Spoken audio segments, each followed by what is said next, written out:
wanna act like they grateful. Don't mess with outsiders, y'all looking real unstable. If anything, they should ask me how I do it. Start taking notes, recording my every movement. I know that I'm the best and I ain't gotta. What's up, everyone? Welcome to KB's Community. I'm here today with Grammy-nominated engineer, producer, and songwriter Chad C-Note Roper. Hi. How you doing? Thanks for having me. Of course. Thanks for coming. How are you today? I'm doing well, man. I can't complain. Yeah. Yeah, for sure. So can we start with giving the audience a bit of an introduction into who you are and what you do? Yeah, like I said, I'm Chad C-Note Roper. I'm a Grammy-nominated songwriter, producer, engineer, vocal producer. I grew up in the city of Milwaukee, and I came up at a time where there was no social media, so we had to literally get on planes to make connections. Mm-hmm. It's not like how it is now. You could just post it on your phone and somebody coming to see you. You had to go see them. So, yeah, that's me. That's it in a nutshell. Yeah, for sure. How has it been adjusting to the newer wave of being able to just reach somebody through like a message? It's been great, actually. It's much easier. If it was this, I want to use easier is the or bad term to use, but it's not as cost heavy for you, because we will fly out of town every weekend, or every week we will be going somewhere, and that gets expensive. Now, when you can just post things online or reach out to people online via DM, you can actually even spend a couple dollars on promoting yourself. Like, it's things you could do now that you couldn't do then. Even as far as we would have to get discovered, we would have to do demos, but it would actually be either a tape at a time or a CD. So it's a hard copy as opposed to a file. Mm-hmm. So there's a lot of this. It's much different. It gives a lot more opportunity, but what it does is it also creates much more competitiveness, because everybody can do it now. Yeah. Back in the day, everybody couldn't do it, because there was a certain skill set you had to have. Mm-hmm. Now they have things where you can record yourself. We used to have to actually go to the studio before they created the software where you can record at home. So it's a lot of pros, but there are some cons still as well, because the amount of music that's released every week is crazy compared to how it used to be. It's hard to get heard in an oversaturated. Absolutely. Yeah. So if you can find your niche, then it's a beneficial thing for you. Yeah, for sure. How do you think people should go about finding their niche? Like, you have to start. See, that's the problem a lot of people have, is they have all these ideas and they use what they call analysis paralysis. Mm-hmm. And they overstudy and overthink things instead of just trying things. That's the way it works. If you like having a dream and having ambitions, that's the easy part. Having goals, that's the easy part. But being able to execute is what really makes the difference. Right. And that, to me, a lot of people have these ideas and these dreams and these goals, but they don't have the execution piece. Mm-hmm. So at that point, it's just ideas. You know what I mean? Yeah, that makes sense. Yeah. So what do you think holds a lot of people back from that execution phase? Fear. And they say about fear. Fear is edging God out. Fear and ego. And with your ego, first of all, let's start with your fear. With your fear, it allows you to do things you wouldn't normally do, or not do things. So it goes both ways. And then when you start to do things and you get like a little bit of something going, you'll have your ego. And then when you have your ego, that's what they call edging God out, where you're removing or creator, whatever you feel. But I use God because that's where I came up. Mm-hmm. You don't allow the God-given talents. You think it's you instead of the talents that were given to you. Yes. So when you start doing that, then you start to go the opposite direction of success. So I think fear is one, and then ego is two. So you got both of those things that will stagnate you, so to speak. Yes. You know what I mean? Yeah. Yes. Yeah. That is something. And you can't have faith and fear at the same time. You're right. You got to have one or the other. You know what I mean? But then when you have the faith, you got to make sure you put the work in, because as they say, faith without works is dead. Meaning, if you are not working, anybody can just sit and think and believe things are going to happen. But if you're not putting in the work or the willpower into making some things occur, then you'll just be in the same predicament over and over and over again. So you got to put in the work as well. Right. Yeah. What if somebody has the faith but doesn't know where to start with putting in the work? Right. So in anything that you're gifted at, you'll start to figure things out by trial and error. True. Just like you have a gift of speaking. So what you're doing is you put the faith in the work in behind the faith that you had in yourself. So I'm sure you had some rough shows. I'm sure there were times where you didn't get what you thought would be gotten out of the things that you're doing, but you continue to process and continue to move forward, and you stay consistent. So as you get consistent, you begin to learn. It's hard to learn without consistency, because what it doesn't do is it doesn't allow you to make mistakes. And those are when you really learn. It's easy to understand how you won, but it's much more difficult, because what it does is you have to remove the ego to see why you lost or why you weren't successful in something. So to me, I think most people have to literally try whatever it is they want to do. And then you may find out it's for you or it's not for you. Because I remember at one point, I used to try to be an artist when I was younger. I was a teenager. So I wanted to be an artist, but then I found out by trying it, who are these people in the credits? They get money? Wait. They make more money than the artists? Yep. And they ain't got to leave their house. You know what I mean? So I was like, okay, well, let me try this. Instead of the artist part, let me try this other end. So by trying things, you learn what you are, what is for you and what isn't for you. You know what I mean? So yeah. That was the route I was starting to go in as well over the past year or so. I know that I have a passion for music and I want to be in the music industry, but I'm like, is it necessarily as an artist? Exactly. So right now is when I'm going to give the artist thing my all for now. And until I feel it's not right anymore.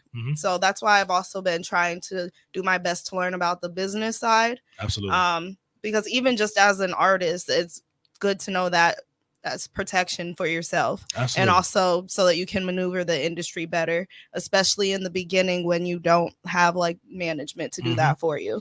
And a lot of times people that have management don't have proper management. Yes, exactly. A lot of people make their friends or somebody that's their family member a manager, but if just because you trust someone doesn't mean they're going to try to get over on you. If they don't know something, that's still bad management. So it's not like they're intentionally doing a disservice to you as a manager. They just don't know.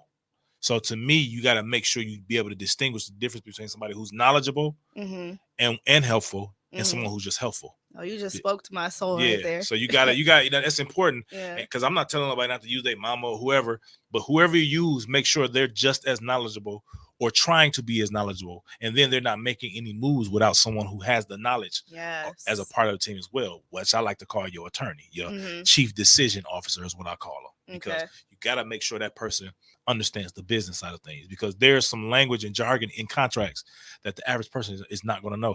I would know because I've seen a bunch of contracts, but when I started, I had no idea what some of those things were, ancillary and things like that. You know what I mean? So it's about making sure that the person that really wants to help you and that you trust actually knows, because they do have their best interest at have your best interest at heart, but they don't have the best knowledge at heart. That's the difference. So you got to have the knowledge along with the best interest. So now you be successful at that. Okay. Yeah. Interesting. Sure. Have you tried management at any point in your career? Yeah, I've managed artists before. Okay. I've had some success. Okay. Are you still managing? And if so, how do you build that relationship with an artist, and what makes you want to manage specific artists? Well, at the time when I managed Lakia, they came and asked me to manage. I was trying to help. I just wanted to help her be successful, because I thought she was an extremely talented artist. So I was doing things like helping, with the studio in Atlanta, when she going to different studios and things of that nature. And then situation sped up, and there was a situation where she would do Music Mondays, and we shot a video to 4-2 Doug and Lil Baby. Yeah, we paid. Okay. Because normally she would do the videos in her car every Monday. So then for this one time, I was like, man, let's shoot this video. This song is dope. I know it's a remake of, a remix, or a key mix is what she called. I said, let's actually shoot a video of this one. And then when she shot the video of that one, a young lady she was from Philly but lived in Atlanta, shot it on an iPhone actually. And that video was seen by Lil Baby and P and all those. And Lil Baby posted on Twitter that I don't know who she is. This girl is, but she hard. The next thing you know, P was reaching out to sign her. But I was not officially like a manager. I was just like somebody helping Like a because I was mentor more like so. trying to help just Yeah. because I saw talent. I was just trying to help. And then she was like, "Listen, man, I know you're not gonna get over on me. You've been successful already, so there's no need for Exactly. So then I stepped into that role. But before then, it was years prior before I managed anyone. Okay. So I did it because I actually believed in the artist and the art that she had. And we found some really good success over the years and working. So, but now I do things where I do more of consulting things. I still manage. Like I have a friend of mine. I manage Travis Romel. He's an artist, but he's a writer first. Okay. So, and our focus with him is TV and film.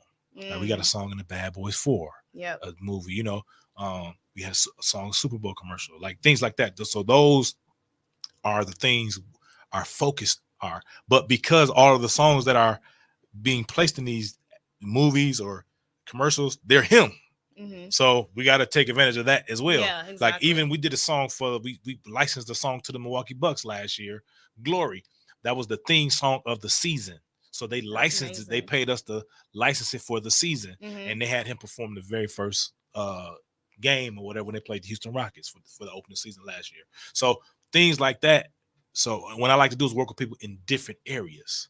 So to me, I got somebody I work with that has podcasts. Me and him been working well. We just did some great things with some artists, some actors, like and boxers and things of that nature. So I work with him.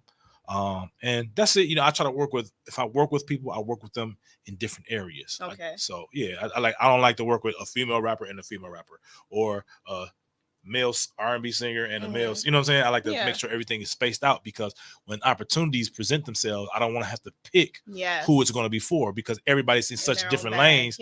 It's easy to say, okay, well, this is somebody for some rap, this is somebody for some, this is for that. So that's how I maneuver with that. You know what I mean? Yeah. That's awesome. Keep it diverse. Yeah. Yeah, for sure. That makes sense. Yeah. So you are the coordinator for Radio Milwaukee's Amplified program. Can you please tell everyone what that is and what you do for it? Yeah, so Amplifier, actually, the crazy part, they reached out to me when they found out what happened with Lakia about running the Amplifier program. I was like, well, I haven't had a job in maybe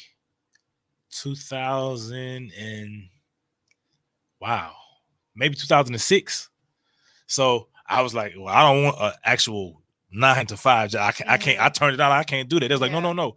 What it is, they explained what the program was. Originally, it was a program where they selected 4 artists, gave them grants, and then they got mentorship from people in the industry. So it's like, I could do that. So it's like, you don't have to come. It's like you got to come to work. You just mentor the artists and help them progress in their careers. So I said, cool. So then after we did the first year, it was successful. They said, how can we take this and do this for the community so it's not exclusive to just artists? So what I said was, well, what we can do is we can turn it into me bringing people into the city and having conversations with them, and the local music scene can come in and check us out. Yeah. And then what I'll do is I want to record it like a podcast, like a TV show type of thing. And then we'll post it online so people can go back and watch it. So what we do is I'll bring different friends of mine. We just had Business Boy. It was a huge turnout. But then it had about 25,000 views online. We had it live on Facebook. So what that does is it allows people to understand who the person is by learning a piece of their story, but then learning the business of what they do. To me, that's more important than who the person is. It's the business of what each person does. We have Marcella, who is a big producer. She worked with everybody from Missy, Beyonce, Jay-Z, everybody you can think of, Britney Spears. This is a good friend of mine. She's a world-renowned engineer and producer. So we had her on. We had Rico Love on there. This in August, we have Dr. Valerie Daniels Carter, who is the minority owner of the Bucks, Black woman who's a minority owner of the Bucks. So I go in different areas that I have connections with these people that the average person couldn't normally get to, and I bring them in the city. And then even like with Business Boy, some of the people that were there, the writers that were there, are writing to tracks from him now because they came and connected with him. So he's sending them beat packs and they writing hooks and things of that nature, getting placements now. So to me, that's what it was. That's what it's about, is being able to connect the dots. You know what I mean? Yes. We had attorney Mario Brelove, who worked on deals with me with Lakia. He came in to speak, and he actually helped somebody get their masters back from Amplifier. Oh wow! Yeah, somebody had sold their masters for $1,100, not knowing that they did that, and he ended up getting their masters back for free for them, which normally would have been So it's just it's a lot of things that we do that are success stories that if you're not, especially if you're in the city, if you're out of the city, it's impossible for you. But if you're in the city, you're able to come. That in-person connectivity is still key. Yes. People think because you have the phone and social media, but there's nothing like in-person connectivity. Right. We're sitting here because you reached out to me over the phone, but we had an in-person connectivity where we spoke in person. Right. And I was able to say, well, I'm gonna be in town for these days. Let's see if we can figure something out. We've been trying to do this for months and months and months. Yeah. You know what I'm saying? But when we saw each other, we was able to figure out, well, I'm flying out this day. Let's do it this day. Cool. So that, to me, it's better to do, if it's possible, of course, to do things in person, because now people can see where other people stand. You get what I'm saying? Yeah, I agree with that. Yeah, for sure. 100%. I try to go to as many things as possible to network at my level, but more so I like to go to things above my level where there's people I can learn from. Absolutely. You know? Yeah, for sure. So, and we never stop learning. No matter what level you're on, never. you're always learning. So, always learning. For sure. Right. But I feel like no matter what level you are on, it's important to be around people that you can help learn and people that you can actually learn from yourself. Absolutely. Yeah. So what made you want to help the local artists and local because talents? I wish I had someone that could do it for me.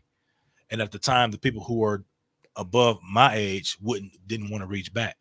And then we end up, our generation, me, Rico, and all of us, end up shooting past the people that were supposed to help us. You know what I'm saying? Yeah. So I didn't want to be that person, that grumpy older person, to be like that. I want to make sure I'm able to assist those that are serious and will invest in themselves. Not saying invest and pay me, just do things for themselves to better themselves. So I just didn't want to be what I saw. You know what I'm saying? That's how, like, I grew up, my father wasn't a father. So now I'm an amazing father. I like to be things that I didn't have to other people. You get what I'm saying? Yeah. So that's basically that's what made me start doing that. Okay. Yeah, for sure. Awesome. Yeah. Kind of like, that's actually why I started this podcast as well, because I felt like there were really no outlets that cared about like the smaller artists. And so I just wanted to have something to introduce people to the world. And then I did want to have people like yourself on, who the artists and people at the lower levels can learn from just through this podcast. Yeah. So I think it's good to do that, because a lot of times artists, like, there are a lot of artists now from the city that are getting recognition, and where they're trying to go, we've been there already. Yeah. The money they're trying to make, we've made it. You know what I'm saying? So it will behoove those artists or their teams to reach out to people like myself and other artists that have done things on a high level to get knowledge. Like, I'll give credit to this young girl name is Kennedy, I think her name, 414 Kennedy. Yeah, I know who. Her manager Whitney reaches out to me to get help for things, for situations. If somebody reaches out to her, yo, somebody called me from this label. Have you heard of this person? Oh, well, I don't know that person, but let me call somebody over there to see, to make sure it's not a scam or whatever the questions, you know. So there are some people who will do that, but then there are people who I tell everybody, my door, it's an open door policy. When you're from Milwaukee, all you gotta do is figure out how to get to me and reach out. And if I can assist you, I will. And some people do, some people don't. Now, not saying they have to, but if things start to go wrong, don't reach out to me then, because you could have got the information prior to that to prevent. Because see, to me, prevention is better than trying to fix something up, clean up. You know what I'm saying? It's like going to a barber, letting him mess me up, then going to my original barber and saying, hey, can you fix my hair? Why you just didn't come to me in the first place? Yeah. So that's basically what I like to say. I feel like pride is a big reason behind that, though. Ego. Yeah, ego. Exactly. You know what I'm saying? We go back to what we discussed. Yep. If somebody's willing to help, I wish somebody was willing to help me when in the different things, but I just didn't have it. So we had to learn by trial and error. You know what I mean? Yeah. So it's just different, but it don't bother me, but I just wish people would get the help so they don't mess things up for themselves. Yes. And then you find yourself digging stuff out of the hole, because a lot of times what artists don't understand is some of your best work is in the beginning of your careers. You know what I mean?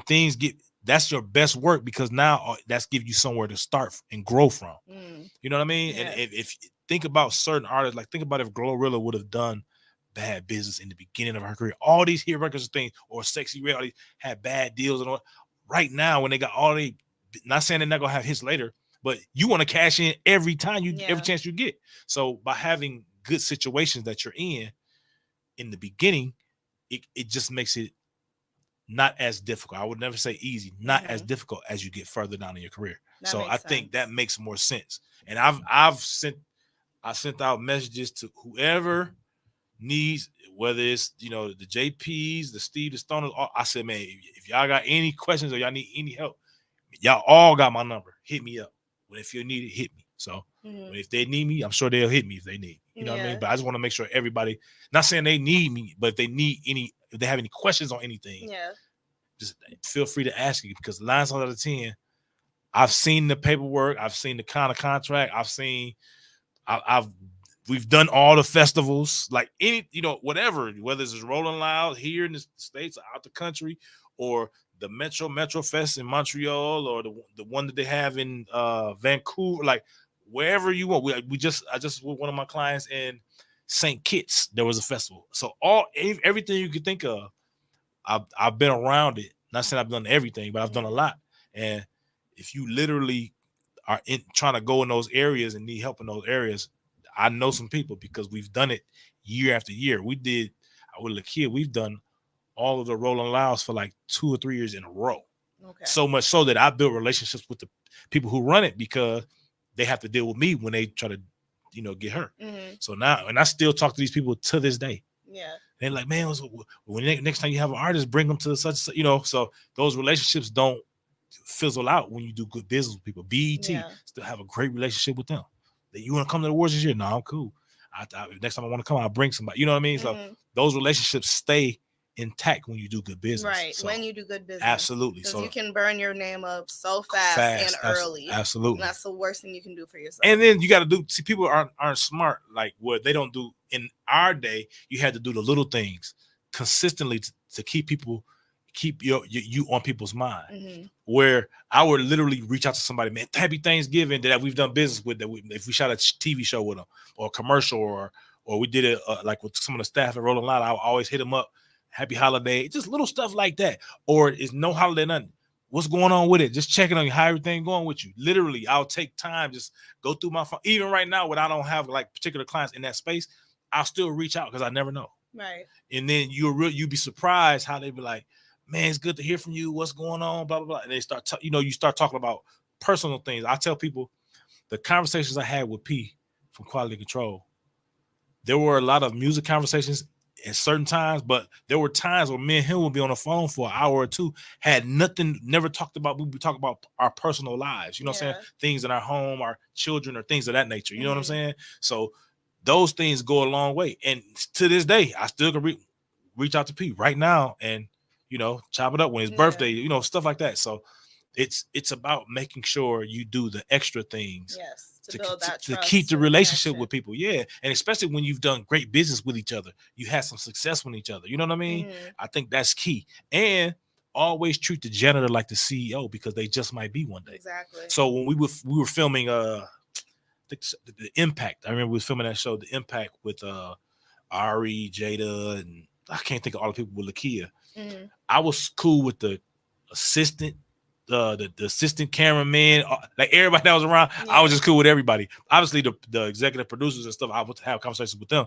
But even the people further down the line, down the chain, I would still be cool with them. And to this day, I'm still cool with. Even when they was shooting the second season and whatever, I was still talking to production and different people like that, because you never know what they are. And then some of those people want to be executive producers or film producers, whatever. Their entry. And right. So by you being cool with them, they're gonna remember like who you working with, what you got going on. So those type of things are important. But we don't think about that if you don't think about that if you've never been in those positions. Right. So, and that's where your team comes into play. Where having a good team comes into play. So Yes.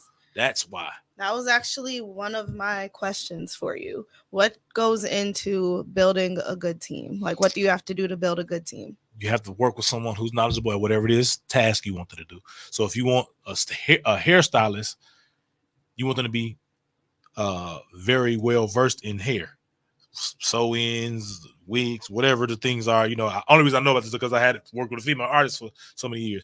But you don't want them to be focused on makeup and they the hairstylist. Like, dog, do the hair.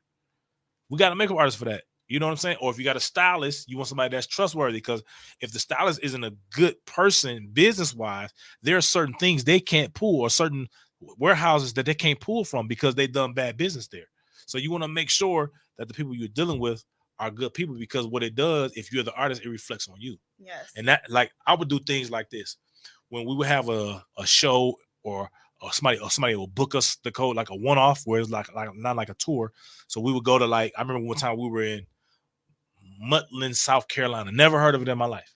But these gentlemen, these promoters flew us out there, you know, Lakia out there. I flew in before them. I got there that morning. You know, the kid didn't get there till the afternoon. I flew in that morning, took the gentleman out to breakfast just to have a conversation with them and just to get to know who they are as people. Mm-hmm. And then by the time she come in town, everything is smoothed over. Everything is good. I would do that for every city we would go to. I would get there first flight, first thing in the morning, and then they would come in the afternoon. I just go pick them up from her security, all that, and the stylist, everybody after that. So they would get there in the afternoon. I would get there that morning, and I would do that with every single promoter. So all of those promoters to this day, I'm still cool with every single one. So if I ever have something and they still promoting, I can run them through those cities again.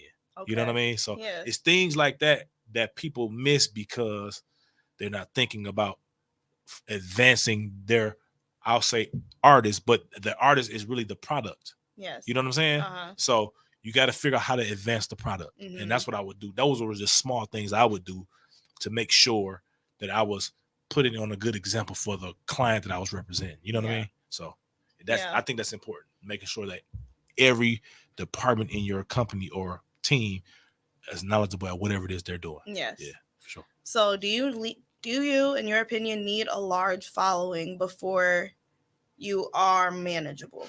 I would say it would be wise to have a organic and diehard following. Okay. Large can vary because people think 100,000 is large. It's not, though. Yeah. You know what I'm saying? So if you got 100,000 followers and they're consistent with you, I think that's extremely important. Mm-hmm. You know what I mean? But you can't have a manager you have nothing to manage. Yeah. That's the thing. People have managers that ain't got nothing to manage, but then want them sweating the manager about what we doing.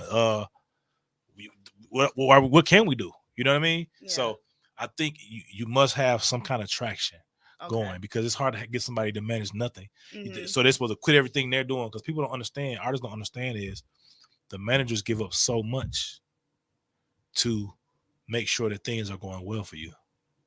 And a lot of times, even if you're making money with artists, certain managers are like a manager like me, managing an artist, it has me missing more money than I'm probably making, because I'm on the other side of the thing too. I can create, so I can go get some money for some production and this and that. So it's not like, you know what I'm saying? And I can go get it right now instead of waiting for something to drop or something to come out to make money. I can literally make money consistently every day, you know? So when it's hard for you to expect someone to step away from whatever they're doing to make revenue, to manage you, or to be your attorney or whatever, when they have other things going on at a higher level and a more frequent level when it comes to revenue for them. So you got to make sure be realistic as artists, because artists are selfish, as they should be. Yes. And they want everything to be about them, which is understandable, but you still got to be realistic. You know what I mean? Because a lot of times when you're doing business with people, they have other things going on as well. So I think it's important to make sure that you are knowledgeable about that as well, or thoughtful, I should say, about that. You know what I mean? Yeah. Yeah, that's a good perspective to put on it as well. Yeah, for sure. Because the artist does generally think of themselves and only themselves. For sure. Instead of all that's going on in the background to help them. Exactly. So, and you got to realize you're the talent, you're the thing that catches the people's eye, but your team is what keeps the people's eye. Yes. So if you have a terrible team, they're not putting things in place for you to continue to be successful. You know what I'm saying?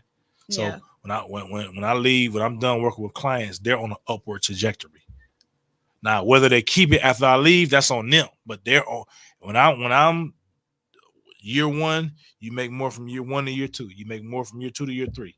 So you're going upwards when we're working. Now, if you're able to keep that, that's a blessing. Because now it's like a lot of times people leave situations or get fired or things like that nature when things are going down. A lot of times when I've left situations, it was on the way up. Okay. So now it's on that whoever I was working with to continue that trajectory, or whoever comes after me to continue that trajectory upwards. You know what I mean? Yeah. And that's what you want. Yeah. That's what you want. So in today's world, how do you think you go about getting fans and getting those numbers up? Consistency. Literally, that's it. Just consistency. Consistency. I have people reach out to me now that I post different educational or business type things on my page than I did before. And it's literally just the fact that me having a dialogue, no more than a minute and a half dialogue. And you'd be surprised how much my DMs are flooded. So I'm gonna do 1 week where I just start answering questions that people ask me in my DMs. I'll just do a video, start answering some questions sometime. But you'd be surprised, and it's just because I'm consistent. And I only post. I'm not an artist, so I might post once. I post once a week. You know what I mean? That's it. And I'm more focused on my son now. He's like about to be 3, but dude's a star, and it's not like a singer. It was just like him as a kid, like a personality. So I've been focused heavy on him, and I did my thing and made me some money. So now let's go to the next. Let's go to Deuce. You know. So now, generation. So now I'm really focused heavy on that, and we just reached out to. Matter of fact, this gentleman was in town for Summerfest and his show got canceled, but some of them people reached out to me about doing some things, kid stuff with. I ain't gonna say no names, but they reached out to me this week about my son. Oh, really? It was just crazy because they're getting ready to do some children's type stuff. So they reached out to me, and so we went into conversations, just beginning conversations because they like this kid got something going on. So that's how, you know. So it's things like that it's just us being consistent with him, and we just started with him. So you started a channel for him, or was it a TV show? Yeah. So it's and when I say TV show, I mean like kids, our attention span isn't that long. No. So I try to keep everything under 5 minutes. That's so smart. that you know, because the kids, when I watched him as a baby, he would watch something over and over 1,000 times, but just him. So imagine you doing that in several households. Gracie's Corner. I mean, if I know every song the little girl got. You know what I'm saying? He would watch it over and over and over again. And by the way, Gracie's Corner be jamming too. By the way, it'd be banging for sure. So, but I'm just, you know, when you find your niche, then like with him, I see what his is. His is more. We do toy reviews and things of that nature, but his is more entertainment style too. Okay. Where we'll take him somewhere and I'll film while we were having a good time, or his mama film while we're having a good time, and we'll do that to make sure that we capture everything. And then I go back and I edit it. I do everything myself. Edited everything. We create. His mother made his logo.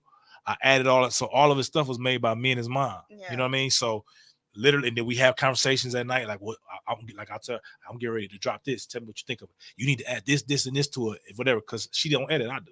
So it's things like that we do as a team for him to try to create something for him to go as he get older, because he's very well spoken to be 2.5. You know, it's things that he do that he's not supposed to be. But he was premature, 2 months premature. So he's a little more advanced, and his mother work with him every single day. So it's things that he has. Skills that he had that normal kids his age don't have, but that's because somebody's literally there working. He's blessed to have somebody that's working every single day. You know what I mean? That makes the world a difference. Absolutely. You know what I mean? Because my mother worked when I was coming up. So his mama don't have, she can be a mama. You know what I mean? So to me, that's extremely important. You know what I mean? Yeah, that's definitely a blessing. Yeah, for sure. Yeah. So with Deuce's World, is that something that you're going to hand over to him when he's of age, or is that something that you plan to keep going until he's 18? I wish he had an older sibling that could really handle it, because I'm considered old, even though I'm in my mid 40s when it comes to that type of stuff. So what I'm doing is referring to younger people to ask how do you do this, or what do you think about that? Yeah. Because that's not my thing. You go to my TikTok, it's terrible. I probably got 700 people or something like that, but I'm not consistent because I'm too busy worried about the business of everything than to be on my phone. You know what I mean? So I would like to have somebody younger, in their mid-20s or whatever, that would know how to do something like that. Okay, you know what I mean? Kind of take over the brand. Take over, just run it. We gonna own everything, but run it and get paid well. You know what I mean? So that's kind of like what as we're building it, that's what I'll be looking for in the future. Okay. Yeah. I really love hearing that you're setting your son up for success in the future. Yeah. That's something, especially Black parents haven't in the past really even had the opportunity to do that in most households. I won't say in every household. No, that's true. I love that you're doing that for him right now. Yeah, I think it's important. And see, and to all my gentlemen out there who have children, whether you're with the child's mother or not, as a man, I think all men should be able to take care of their children in life and in death. So if I die, Deuce take all the money I got plus a couple more couple more millions if something happened to me. So he's taking care of whether I'm alive or if I'm dead. And I think if the Black community would have done that back when I was a child, there would be a lot more generational wealth in families just by getting the life insurance policy. Yeah. That's not even, think about getting a life insurance policy at 20. If I'm able to get at my old age, $3-4 million for $400-500 a month. Imagine what I could have got if I'm 20. You can get $3-4 million for $35 back, back then, because they don't think nothing gonna happen to you. You know what I'm saying? Yeah. And then there'll be a lot less police shootings too. Yeah. Because all the black people, young men getting and they killing them, now they got to pay that policy. All the way they killing Black folks, they'd be like, hold on now, something ain't right. Yeah. Then that's when Congress and all the other people start stepping in. So if we as a people protect ourselves first, it helps everybody. Yeah. And then that mom doesn't have to go fund me and all this. How you the freshest in the world and you die, we got to go fund me to put you in the ground. That don't make sense. But you got every belt, every shoes to go with the belt. Your car, you change your paint on your car every year. But if you die, we got to go fund me. That's crazy to me. Yeah. And that happens a lot in our community. That's what they call hood rich. You want to show everything you got. I call it dumb rich. Because you're not rich for real. No, you're you know right. what I'm saying? You're not. That's crazy. It's just flexing. Yeah, and I think to me, if we think about it differently, until we think about it differently, we'll always be the race that's behind everybody. Yeah. I believe that for sure. Yeah. Yeah. No, I agree with that. Yeah, for sure. And it's sad because we have so much power. If we could learn how to use it right. Absolutely. We are powerful people. It's facts. Yeah. We make cool. So whatever's popping and whatever's hot, it's because we make it. Exactly. I don't care if it's a social media. You remember when everybody was on Clubhouse? It was Black folks who blew it up. But guess who owned it? Not us. Exactly. So when it blew up, the person who IPO'd it because of us sold it it was worth a couple $100,000. We got on there and blew it up. It was worth $1 billion. They got rid of it. Boom. Yep. So like to me, like I've invested in Isaac Hayes III's social media platform fan base, right? He's done a lot of things. You know how when you go on Instagram and you may boost your thing and you can Apple Pay? He created that for platforms. He created that. Wow. You first was able to do that on fan base. Not all of the other ones use it, but it started with him. I didn't know that. Yeah, so there are things we are doing, but what we do is when we get people in positions, we want to critique and do everything when it's us. When it's white folks, okay, give you an example. Master P has the food stuff, right? Cereal and all that, right? All of a sudden, because it's Master P, Black people want to know how much calories are in it, what kind of sugar is in it, what type of this, or the noodles, how much sodium is in it. Now, Black folks been eating ramen noodles for 100 years. I never heard of Black folks ask that question. All of a sudden, because Master P got it, now we want to know what's going on. It's only because it's us. That's what I'm saying. It's little things that we do to ourselves that help keep us where we are. Yeah. You know what I mean? I agree. So to me, little small things like that. Now all of a sudden, now you want to be a research specialist when you was never a research specialist for Captain Crunch or Frosted Flakes or whoever. You get what I'm saying? So it's things like that we do to ourselves. LeBron James and his son in the league. Who you think talked the worst about LeBron James and his son? Us. Right. When you're supposed to be rooting for them people. You understand what I'm saying? But that's what we do because that's how we were brainwashed coming up. Yes. Or everybody. Because if your grandmother did it, she passed it to your mother. Then your mother passed it to you. Then so on and so forth. Yeah. So to me, that's our problem as African Americans. We want to critique us only. Yes. Like what happened with Diddy and Cassie, I'm not condoning none of it. But it ain't the first time it happened. Right. You know what I'm saying? But it's been happening in communities all over across the country, our communities all over across the country. Yeah. But it's a big deal now because it's Diddy. But what about your cousin that did it? And you stood right there and watched. You know what I'm saying? Yeah. But you turned the blind eye to that, though. You see what I'm saying? I'm not condoning nothing. I'm not saying it's right at all. So that's not what I'm doing. I'm just saying let's be consistent across the board with this. If we're gonna critique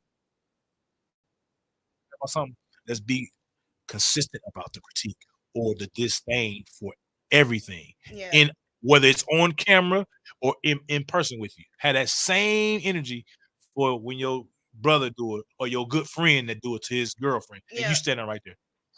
Be the same way. Yeah. That's all I'm saying. Yeah. Yeah. I can even tell you it's local artists that be getting away with all kinds of crazy stuff and their friends just being enablers. Exactly. So yeah, let's be consistent. Exactly. Let's just don't have uproar when it's a celebrity. Let's have uproar when it's people in our family. Right. Absolutely. Call it out all the time. Exactly. Or don't call it out. Sure. Yeah. For sure. Yeah. Okay, I'm gonna switch. I want to ask you what has been your greatest challenge? Greatest challenge at the time we were doing was finances. Okay. Because at the time I was a math teacher, high school math teacher. So I wasn't making up with $27,500 a year. That's peanuts. Sheesh. Yeah, that's peanuts. Yeah. You know what I'm saying? I have months. I do that in a month now. You know what I'm saying? Mm-hmm. But back then that was my yearly salary. So it was financial at that point. But that was just a part of the story. Yes. That wasn't the end all be all. So what I did was to combat the lack of funds in the school that I was teaching in, I created a candy store. So that candy store was making me $45,000 a year.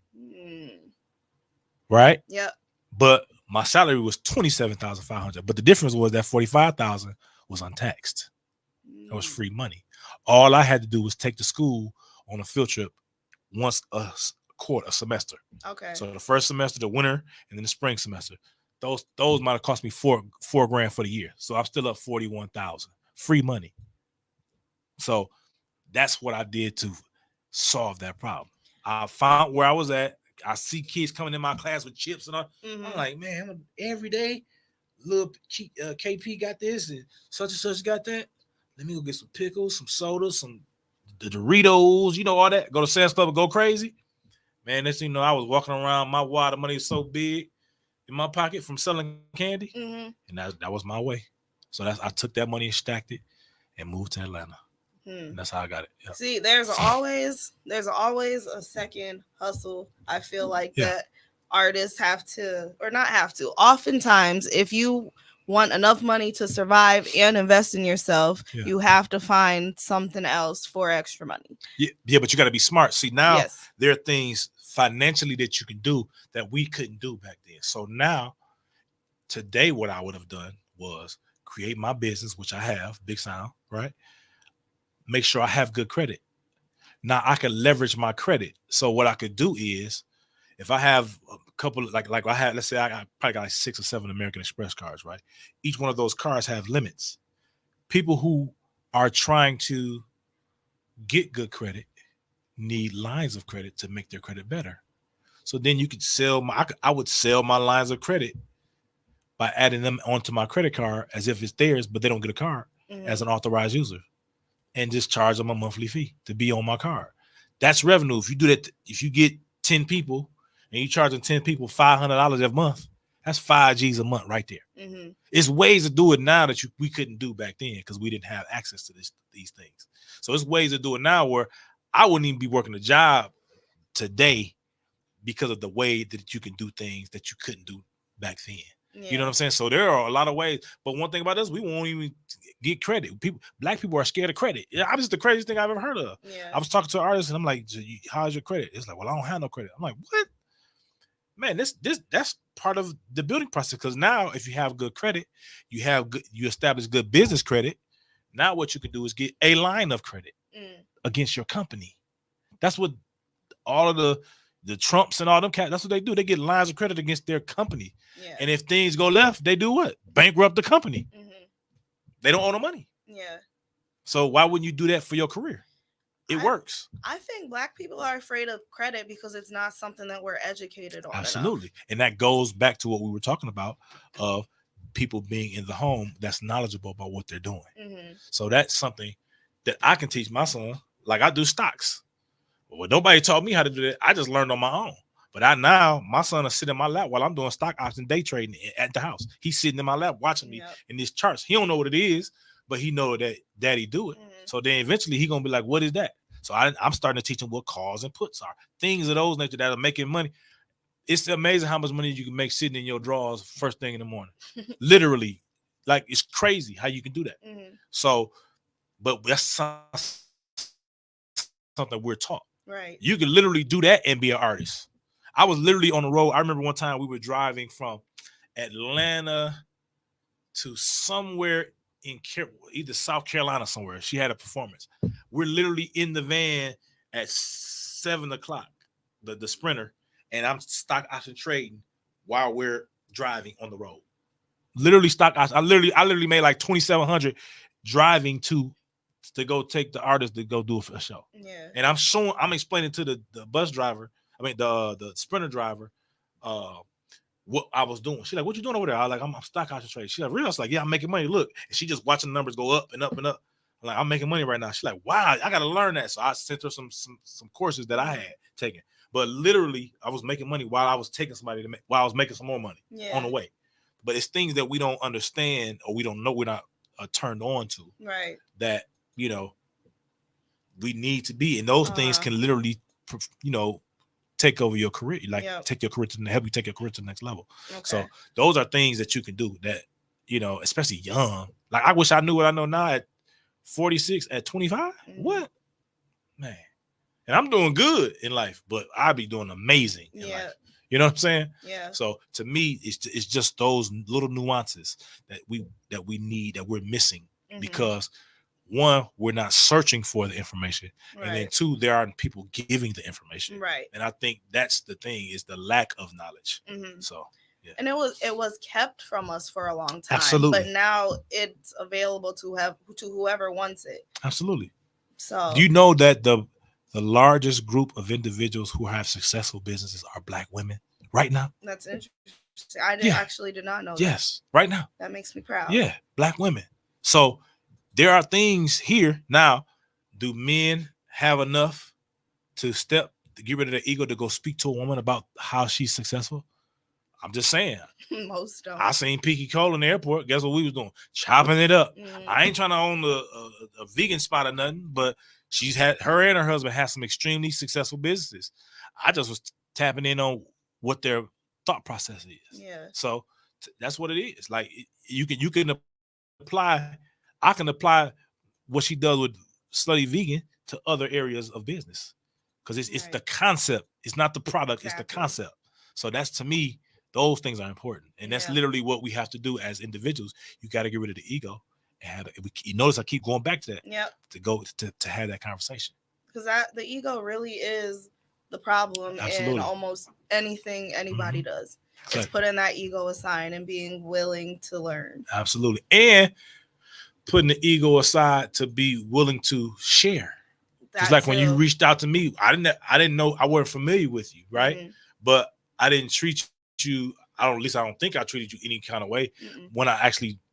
Because sometimes, like, maybe like you DM me, but it wasn't even in where I could even see it. You know what I'm saying? Somebody had to show me, yo, go here. And I scrolling through different things. I'm like, oh, who is this from Milwaukee? So it's things like that to me that we have to do. It goes both sides. Be egoless and just have conversations with each other. You know what I'm saying? I'm like, oh, this is this young Black queen who's trying to do something. Let me see how I can help. That's it. This conversation may help somebody that's listening. Exactly. This might be the one to go crazy. Mm-hmm. Cool. You know what I'm saying? Just have me on your show when you got TV and all that type of deal. Have me back. Absolutely. So, what advice would you give to somebody who has made it to a point where they're starting to get a little bit tired of the trying phase and the come up phase and almost want to give up? Is there advice you would give that person? Either do something else if you're really tired and whatever, or push through. It's literally that simple. It really is only two options. So. Do something else or push through. That's literally it. Because if this seems hard to you, wait till you got millions of dollars on the table and you have to because you're contractually obligated to do something. Now ain't no choice. Yep. See what I'm saying? Yeah. Because now you in breach, and then that breach gonna cost you a whole lot of money. So right now is the time to push through because it costs you nothing. You know what I mean? So and then make sure you take care of yourself as well. Yeah. Regardless of the decision you make. It's impossible to give your all if you're not full from yourself. Yeah. You know what I'm saying? It's hard to pour out of an empty cup. So make sure you're true. full first. Yes. Then you can assist others. That's the reason why they say when you're on the air on a flight, the flight attendant says, put your mask on before assisting others. Basically saying making sure you're full before you try to empty your cup to somebody else. Exactly. Yeah. Because what if you pass out in the middle of trying to help them? It's over with. It's no good for both of you. Yeah, it's over with. Yeah. Exactly. So Yep. Extremely important. That's a good point. Yeah, for sure. So I asked you what your biggest challenge was. What has been your biggest accomplishment or something you're the proudest of? Outside of having my son professionally, I'll say my very first Grammy nomination, because it was at a time where I had just lost a job, and instead of moping, I got on the plane. A friend of mine called me. Sounds called me. He's known as B&W Kenny now. So, but at the time he was Sounds, he called me to just check on me to see how I was doing. I said, bro, I'm doing all right. I ain't got nothing going on. What's up? And when next time you coming out here? I said, tomorrow. And I literally booked a flight that day to go out to LA. And then that's how I ended up getting my first Grammy nomination, just because instead of letting defeat win, I just kept it moving. I literally did what I was telling you as an advice to somebody who wanted to give up. Instead of quitting and throwing in the towel, I got on a plane and just pushed through. Yeah. And so to me, that was it showed me something about myself later in life. You know what I'm saying? Because I thought it was normal to do that because I was a star athlete. So it's normal I played the sport of baseball. In baseball, if you get a hit 3 out of 10 times, you're considered great. That's 30%. 30% on anything in school, anything is terrible. Yeah. But in the sport of baseball, 30%, you was called 300. But just 30% of the time, you the GOAT. You know, if you go 4 for 10, you're really the GOAT. You're the top of the line. So it taught me to take that loss or strike out or get out and worry about the next at bat. So that's basically how I looked at things, not knowing subconsciously that's what I was doing. It was a strikeout, but what's my next at bat? My next at bat was getting on a plane doing something else instead of sitting at home moping about it. So to me, that's how you have to approach things.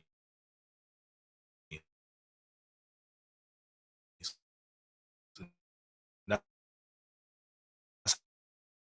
how I approach sport at a high level competitor in that sport. Did you say you're first? Okay. 3, yeah. What projects? Shoot, you better give me the line now.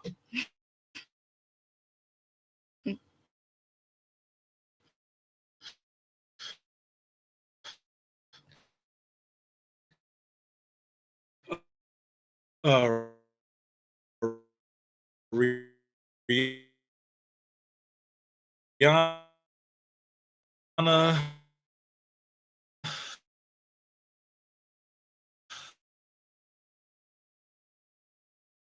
The first one. Yeah, that was a great album, right? Yeah, so I remember that one vividly. So the other ones was for like me mixing as an engineer. There were other ones like me as an engineer. But that one I was actually the vocal producer of. The song was called Skin. Oh, so I did that. That was one of my favorite songs on that album. I did all the arrangement, all the harmony arrangement, all that. Okay. It was Skin. I love that song. Yep. So. You know what's funny is I haven't listened to the album in years. I just listened to it yesterday. Oh, word. So, yeah. So I'm gonna start wrapping up so that you can get your catfish. That's all good. Do you have any final advice or anything you want to say to the artists of Milwaukee or anyone listening? Yeah, what I would say is this. Let me see. how would I put it? You gotta understand. Oh, I'm covering my mouth. I'm sorry. You must understand what your value is over what your price is. That's extremely important, right? Knowing what your value is will create generational wealth versus knowing what your price is. Mm. Because when you know what your price is, you get paid that price and that's it. But when you know what your value is, there is residuals with your value over your price. Yes. So I suggest to all artists, engineers, managers, producers, songwriters, stylists, hairstylists, makeup artists, know what your value is. And sometimes you'll have to forego your price for your value. And when you understand your value, you'll continue to be successful and that value will continue to grow. And as your value grows, automatically your price will grow. Yeah. So always know what your value is versus focusing on what your price is. And if you can do that, success will be a longevity type of thing for you in whatever area it is. It ain't got to be music. It could be whatever it is. Real estate, whatever you can think of. It could be that. You know what I mean? Yeah. And then I always say this.